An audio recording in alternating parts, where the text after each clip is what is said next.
Hai,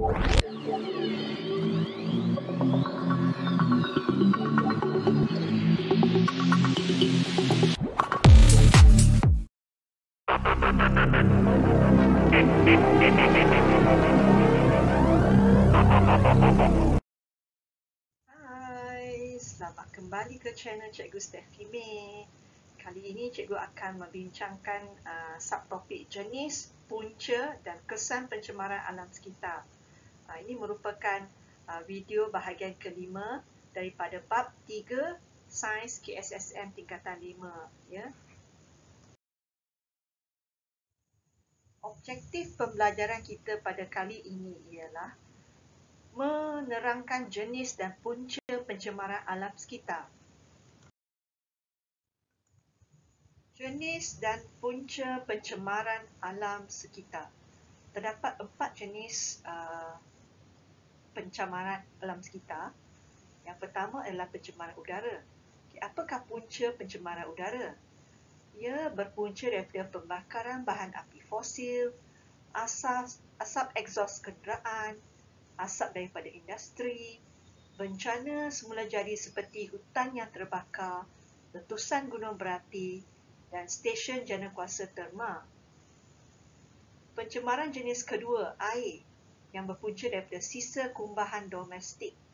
Contoh sisa kumbahan domestik adalah seperti air basuhan, air mandian dan air siraman pokok bunga contohnya.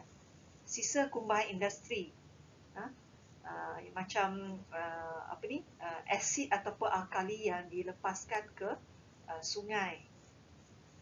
Bahan kimia daripada pertanian dan tumpahan minyak jika berlaku kebocoran pada kapal-kapal yang membawa minyak dan juga pelanggaran kapal-kapal yang berlayar di lautan, ini boleh menyebabkan tumpahan minyak. Yang ketiga, tanah yang berpunca daripada penggunaan bahan kimia dan racun serangga, pengurusan sisa pepeja yang tidak sesuai. Maksudnya kita tiada sistem pengurusan yang betul dan hanya mencampakkan sisa-sisa ke dalam ke atas tanah-tanah yang kosong, hanya mencampakkan begitu saja. Dan bahan kimia daripada kawasan pertanian, contohnya penggunaan racun serangga dan juga baja-baja kimia, hujan asid dan sisa nuklear daripada ujian senjata nuklear contohnya. Dan akhir sekali, jenis pencemaran terma yang berpunca daripada penyahutanan. Maksudnya kita menebang hutan dan banyak gas karbon dioksida yang tidak dapat diserap jika hutan berkurangan. Dan ini menyebabkan kesan rumah hijau lah. Aktiviti perindustrian, pembakaran bahan api dalam mesin yang boleh mengeluarkan banyak haba. Kesan pencemaran alam sekitar, kesan rumah hijau. Okey, yang ini adalah akibat daripada pencemaran-pencemaran yang berlaku di alam sekitar tadi.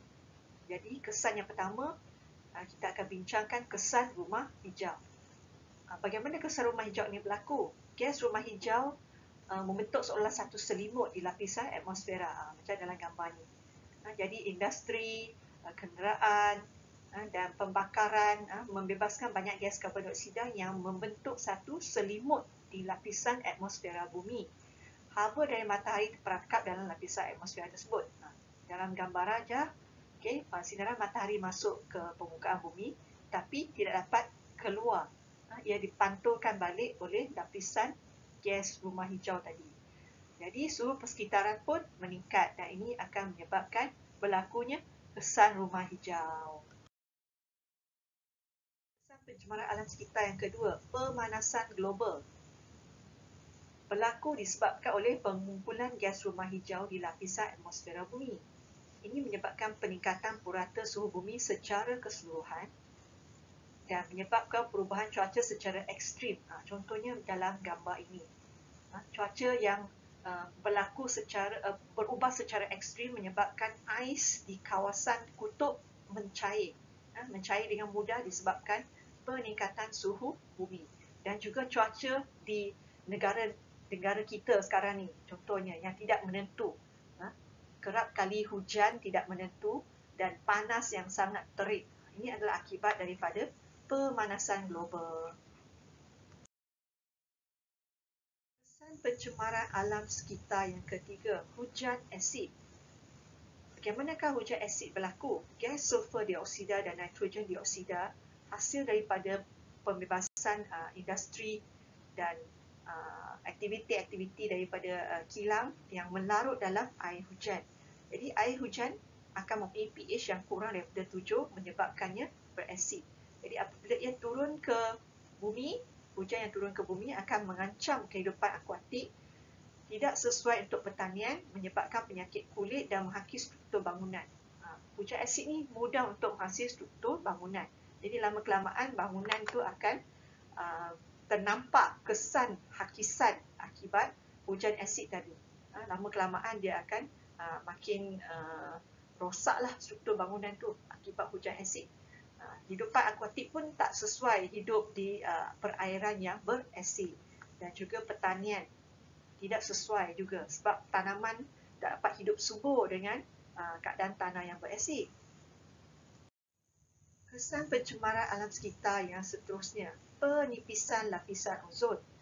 Bagaimanakah penipisan lapisan ozon ini berlaku? Ia berlaku disebabkan oleh penggunaan alatan yang mengeluarkan gas CFC yang terdiri daripada penyembur aerosol, hawa dingin dan peti sejuk.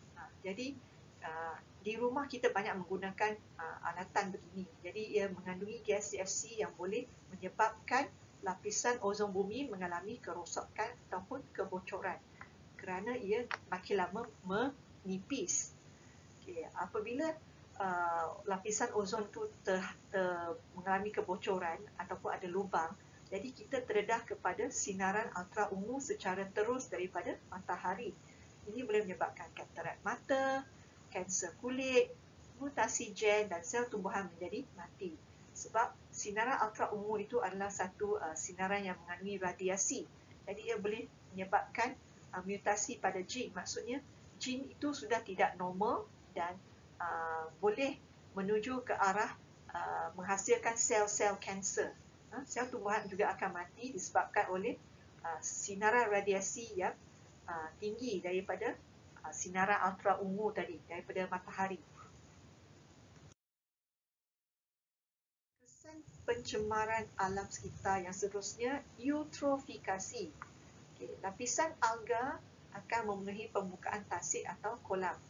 Seperti dalam gambar ni kan. Macam mana alga-alga ni boleh tumbuh di permukaan kolam? Air yang tidak mengalir seperti kolam ataupun tasik memang akan mengumpulkan baja. Dapat mengumpulkan baja yang larut lesap akibat daripada kawasan pertanian yang berhampiran. Jadi bila nutrien tu masuk ke dalam air dan air tidak bergerak, bertakung sahaja di situ, maka mikroorganisma seperti alga tu akan tumbuh dengan pesatlah sebab banyak nutrien kan. Dia boleh menyebabkan alga tumbuh dengan pesat dan subur. Jadi ia akan memenuhi keseluruhan permukaan tasik atau kolam tadi. Dan ini akan menghalang cahaya matahari daripada terus tembus ke dasar kolam dan mengurangkan oksigen terlarut. Akhir sekali akan menyebabkan kematian tumbuhan dan haiwan akuatik. So bila matahari tak tembus ke bawah, macam mana tumbuhan di dasar kolam tu boleh menjalankan fotosintesis? Bila tiada fotosintesis, maka tiada makanan di dalam kolam tu, di bawah kolam tu. Dan tumbuhan dan haiwan lain yang bergantung kepada makanan daripada tumbuhan tadi pun mati juga. So ini menyebabkan kematian tumbuhan dan juga haiwan akuatik lah, disebabkan oleh eutrofikasi tadi. Soalan semak cepat. Berikan 2 jenis pencemaran alam sekitar dan puncanya. Nombor 2, sebutkan 3 kesan pencemaran alam sekitar. Nombor 3, terangkan maksud kesan rumah hijau dan pemanasan global. Sekian sahaja pembelajaran kita pada kali ini. Cikgu harap murid-murid dapat subscribe kepada channel cikgu untuk mengetahui perkembangan video cikgu yang seterusnya dan belajar dengan lebih lanjut lagi tentang sains. Bye!